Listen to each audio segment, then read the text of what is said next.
নমস্কার বন্ধুরা, আশা করি সবাই ভালো আছেন, সুস্থ আছেন। আমার চ্যানেল স্বাদিষ্ট হেসেলে আপনাদের সবাইকে অনেক অনেক স্বাগত জানাই। আজ আমি বাঙালির খুব পছন্দের একটা জিনিস পায়েসের রেসিপি নিয়ে চলে এসেছি। আশা করি আপনাদের সবার ভালো লাগবে, আপনারা আমার সাথে থাকুন। চলুন তাহলে দেখে নিই রেসিপিটা।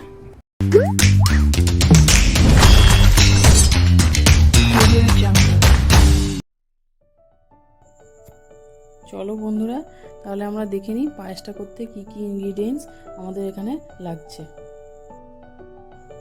এখানে আমাদের লাগছে ঘি, পরিমাণ মতো কাজু, কিশমিশ, 2টো এলাচ, মিছরির 5টা বাতাসা, চিনি পরিমাণ মতো, একটা তেজপাতা, 1 লিটার দুধ আর গোবিন্দভোগ চাল 100 গ্রাম। দেখো বন্ধুরা, এবার কড়াইটা একটুখানি গরম হয়ে এসেছে। এবার আমি একটু পরিমাণ মতো ঘি দিয়ে দিলাম। তার কারণ হচ্ছে ঘিটা দেবো, কাজু কিশমিশটা একটুখানি ঘিয়ের মধ্যে ভেজে নিলে কাজুটা খুব সুন্দর রং হয়। তাতে পায়েসের মধ্যে কাজু কিশমিশটা দিলে খুব সুন্দর একটা ফ্লেভারও আসে আর কালারটাও খুব সুন্দর আসে। এবার কাজুটা একটু ভেজে নিচ্ছি। ভেজে নেওয়ার পর একটু হালকা লাল লাল হয়ে এলে আমি এর ওপর একটু কিশমিশটা দিয়ে দেবো। কিশমিশটা দিয়ে হালকা একটুখানি নেড়ে নেবো, খুব নাড়ার দরকার নেই।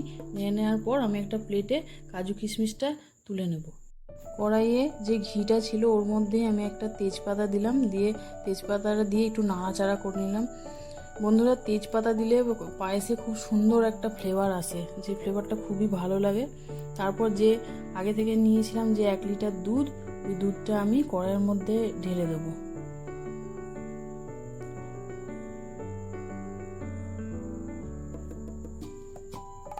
দেখো, দুধটা কড়াইয়ে ঢালার পর ঘিয়ের সঙ্গে মিশে কি সুন্দর কালারটা এসেছে। এরপর আমি খুন্তি দিয়ে একটু নাড়িয়ে চাড়িয়ে নেব।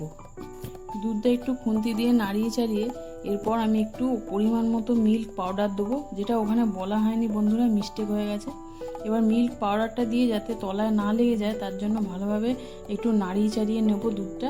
আর মিল্ক পাউডারটা দিলে খুব সুন্দর ঘন হয় আর টেস্টটাও খুব ভালো আসে। এবার 2টো গোটা এলাচ দিয়ে দেবো এতে এবং 10 মিনিট ফুটতে দেবো।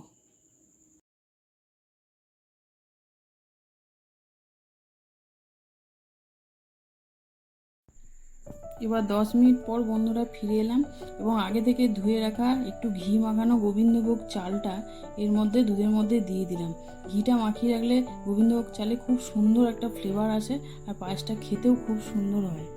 দিয়ে যাতে তলায় না লেগে যায় চালটা, তার জন্য আমি ভালোভাবে একটু নাড়িয়ে চাড়িয়ে নেবো। অনবরত একটু নাড়তে হবে, নাহলে তলায় লেগে যাওয়ার ভয় থাকতে পারে।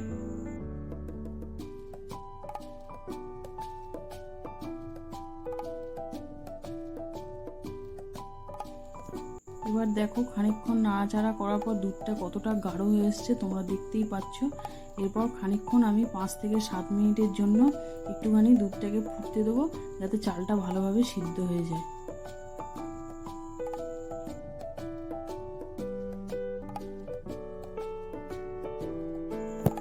7 মিনিট পর আমি আবার ফিরে আসলাম। এবার নাড়াচাড়া করে নেবো একটু।